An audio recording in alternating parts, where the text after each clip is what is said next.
بسم اللہ الرحمن الرحیم۔ السلام علیکم، امید ہے آپ تمام لوگ خیریت سے ہوں گے۔ میں آج آپ لوگوں کی خدمت میں سورۃ الحمد کی تفسیر اردو اور انگلش دونوں میں لے کے آئی ہوں، اور میں نے بھرپور کوشش کی ہے کہ اوتھینٹک سورسز سے اس کی ٹرانسلیشن لی جائے۔ اردو میں جو میں نے ٹرانسلیشن لی ہے وہ من و ان میں نے قرآن پاک سے ہی آپ کو پڑھ کر سنائی ہے، اور اس کی تفسیر بھی میں نے آپ کو قرآن پاک سے پڑھ کر سنائی ہے، لیکن جو انگلش ٹرانسلیشن ہے وہ میں نے ویب سائٹ سے لی ہے۔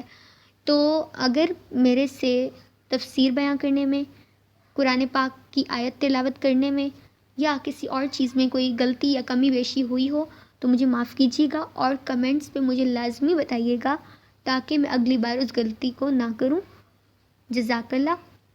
سب سے پہلے آپ لوگوں سے ریکویسٹ ہے کہ جو لوگ میرے یوٹیوب چینل پر نیو ہیں وہ میرے چینل RP آفیشیل کو سبسکرائب کریں، اور ساتھ ہی بیل آئیکن بھی پریس کریں تاکہ ان کو میری نئی آنے والی ویڈیو کی نوٹیفیکیشن موصول ہو سکے۔ بسم اللہ الرحمن الرحیم۔ الحمد للہ رب العالمین الرحمن الرحیم مالک یوم الدین ایاک نعبد و ایاک نستعین اہدنا الصراط المستقیم صراط الذین انعمت علیہم غیر المغضوب علیہم ولا الضالین۔ بسم اللہ الرحمن الرحیم، بنام خدائے رحمان و رحیم۔ In the name of Allah, the most compassionate, most merciful۔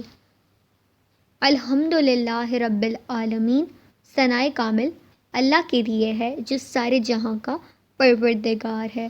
All praise is for Allah, Lord of all worlds۔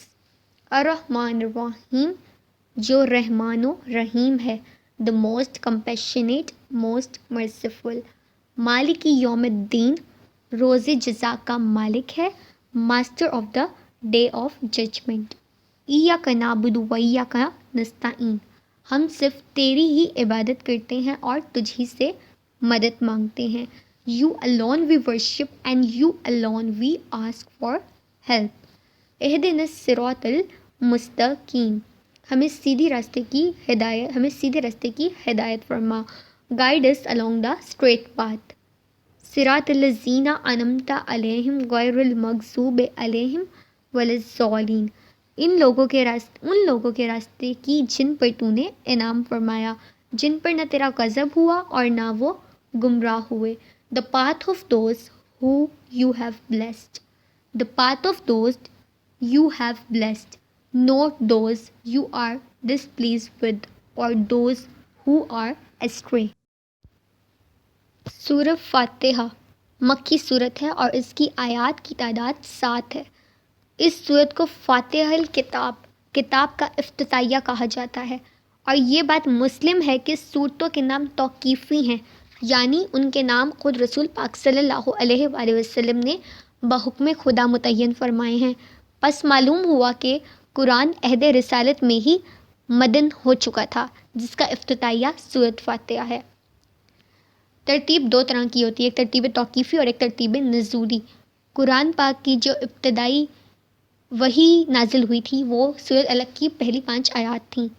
قرآن پاک اس ترتیب کے ساتھ نہیں ہے، ترتیب نزولی کے اعتبار سے نہیں ہے۔ جو قرآن پاک ہم تلاوت فرماتے ہیں اس میں سورۃ فاتحہ اول نمبر پہ ہے۔ یہ ترتیب توقیفی ہے جو کہ حضور پاک نے اللہ کے حکم کے مطابق ترتیب دیا ہے۔ ائمہ اہل بیت علیہ السلام کا اجماع ہے کہ بسم اللہ الرحمن الرحیم سورۃ برات کے علاوہ قرآن کی ہر سورہ کا جزو ہے۔ سورہ برات یعنی کہ سورہ توبہ۔ عہد رسالت سے مسلمانوں کی یہ سیرت رہی ہے کہ وہ سورہ برات کے علاوہ ہر سورہ کی ابتدا میں بسم اللہ کی تلاوت کرتے تھے۔ تمام اصحاب و تابعین کے مصاحف میں بھی بسم اللہ درج تھی، جبکہ تابعین قرآن میں نقطے درج کرنے سے اعتراض کرتے تھے۔ رحمان و رحیم کا بسم اللہ میں یکجا ذکر کرنے سے اللہ کے مقام رحمت کی تعبیر میں جامعیت آ جاتی ہے کہ رحمان سے رحمت کی عمومیت اور وسعت۔ رحمت ہر چیز کو شامل ہے۔ قرآن پاک کی آیت یہاں لکھی پڑی ہے لیکن اس کے اعراب نہیں لگے ہوئے، اس لیے میں نے صرف یہ پارٹ پڑھا ہے کہ رحمت ہر چیز کو شامل ہے، اور رحمت سے رحم کا لازمہ ذات ہونا مراد ہے۔ ایک اور جگہ ارشاد ہے تمہارے رب نے رحمت کو اپنے اوپر لازم قرار دیا ہے، لہٰذا اس تعبیر میں عموم رحمت اور لزوم رحمت دونوں شامل ہیں۔ یہاں رحمان اور رحیم کا تکرار نہیں ہو رہا بلکہ بسم اللہ میں اس کا ذکر مقام الویت میں ہوا تھا، جبکہ یہاں مقام ربوبیت میں رحمان الرحیم کا تذکرہ ہو رہا ہے۔ دنیا میں بھی وہی مالک ہے، تاہم دنیا چونکہ دارالعمل ہے اس لیے بندے کو کچھ اختیارات دیے گئے ہیں، لیکن روز قیامت نتیجہ عمل کا دن ہے۔ اس دن صرف اللہ کی حاکمیت ہوگی۔ کسی ذات کی تعظیم و تکریم اور اس کی پرستش کے علاوہ، یعنی کہ اس کی عبادت کے علاوہ، اس کی عبادت کے 4 عوامل ہو سکتے ہیں۔ وہ کیا ہیں؟ کمال ہے، احسان، احتیاج اور خوف۔ اللہ کی عبادت میں یہ 4 عوامل موجود ہیں، لہٰذا ہر اعتبار سے عبادت صرف اسی کی ہو سکتی ہے۔ مومن جب قوت کے اصل سرچشمے سے وابستہ ہو جائے تو دیگر تمام طاقتوں سے بے نیاز ہو جاتا ہے۔ قرآن پاک میں ہی ارشاد ہے، آسمانوں اور زمین کی کنجیاں صرف اسی کے اختیار میں ہیں۔ بے شک ایسا ہی ہے۔ غیر اللہ سے استمداد، مدد مانگنے کا مطلب یہ ہوگا کہ سلسلہ استمداد یعنی کہ مدد مانگنے کا جو سلسلہ ہے اللہ پر منتہا نہ ہوتا، نعوذ باللہ، اور اس غیر اللہ کو اذن خدا بھی حاصل نہ ہو۔ لیکن اگر وہ غیر معزون من اللہ ہو اور یہ استمداد اللہ کے مقابلے میں نہیں بلکہ اس کی مدد کے ذیل میں آتی ہو تو شرک نہیں۔ اللہ کا ارشاد ہے نہیں اس بات پر غصہ کہ اللہ اور اس کے رسول نے اپنے فضل سے ان کو دولت سے مالا مال کر دیا۔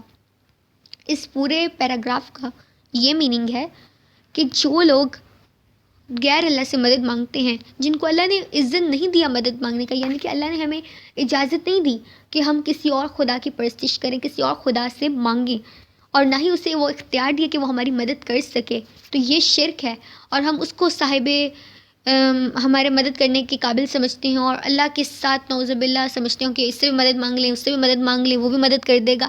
اس طرح یہ بات غلط ہے۔ لیکن ہم جو ائمہ طاہرین کے وسیلے سے دعا مانگتے ہیں یہ حکم خدا ہے۔ ہم اللہ کو صاحب اختیار جان کر ہی محمد والے محمد سے مدد طلب کرتے ہیں۔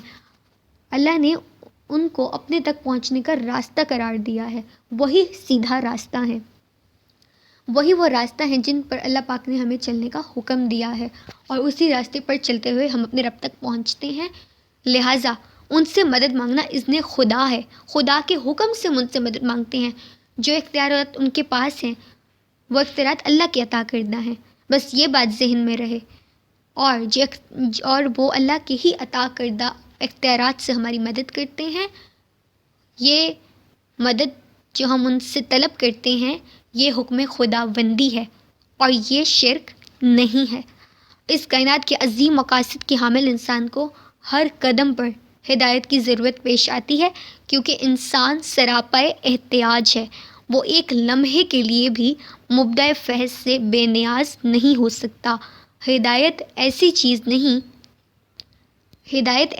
نہیں کہ ایک بار مل جانے سے بندہ بے نیاز ہو جائے، بلکہ وہ ہر آن ہر لمحہ ہدایت الہی کا محتاج رہتا ہے۔ لہٰذا اس اعتراض کی کوئی گنجائش نہیں کہ ہدایت کی طلب اور خواہش سے یہ گمان ہوتا ہے کہ بندہ ابھی ہدایت یافتہ نہیں ہے۔ سورہ الفاتحہ is Surah 1 or the first chapter of the Holy Quran. The English meaning of this surah is called the opening.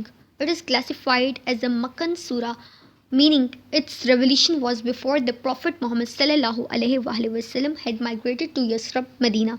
It is relatively short surah composed of 7 ayat or 7 verses. Al-Fatiha, that is the opener of the book, the surah with which prayers are begun. It is also called Al-Kitab, the mother of the book, according to the majority of the scholars. In an authentic hadith recorded by Al-Tirmidhi, who graded it Sahih, Abu Huraira said that the Messenger of Allah said, Alhamdulillah Rabbil Alameen is the mother of the Quran, the mother of the book, and the 7 repeated ayat of the glorious Quran. It is also called Al-Hamd and As-Salah, because the Prophet said that his Lord said, the prayer Al-Fatiha is divided into 2 halves between me and my servants. When the servant says, all praise is due to Allah, the Lord of existence, Allah says, my servant has praised me. Al-Fatiha was called the Salah because reciting it is a condition for the correctness of Salah, the prayer. Al-Fatiha was also called Ash-Shifa, the cure. It is also called a ruqayya, remedy, since in the Sahih there is the narration of Sa'd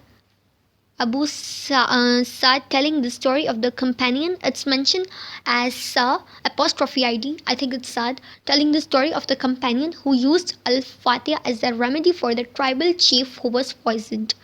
Later, the messenger of Allah said to a companion, "How did you know that it's Ruqayya?" Al-Fatiha was revealed in Makkah, as Ibn Abbas, Qatada, and Abu Aliha stated. Allah said, "And indeed we have bestowed upon you the 7 seven repeatedly recited verses, I Surah Al-Fatiha. Allah knows best." The number of words and letters in Al-Fatiha. The scholars say that Al-Fatiha consists of 25 words and that it contains 113 letters. Why Surah Al-Fatiha is called Al-Kitab? In the beginning of the book of Tafsir, in his Sahih al-Bukhari said, it is called Al-Kitab because the Quran starts with it and because the prayer is started by reciting it. It was also called it is called Al-Kitab because it contains the meanings of the entire Quran. Ibn Jarir said the Arabs called every comprehensive matter that contains several specific areas an For instance, they call the skin that surrounds the brain Ras. They also call the flag that gathers the ranks of the army at He also said Makkah was called Qura, the mother of the villages, because it is the grandest and the leader of all villages. It was also said that the earth was made starting from Makkah. Further, Imam Ahmed recorded that Abu Huraira narrated about Quran that the Prophet said, "It is Quran, the 7 repeated verses and the glorious Quran." Also, Abu Ja'far Muhammad bin Jarir at-Tabari recorded Abu Huraira saying that the Messenger of Allah said about Al-Fatiha, "It is Quran, Al-Fatiha of the book, the opener of the Quran, and the 7 repeated verses."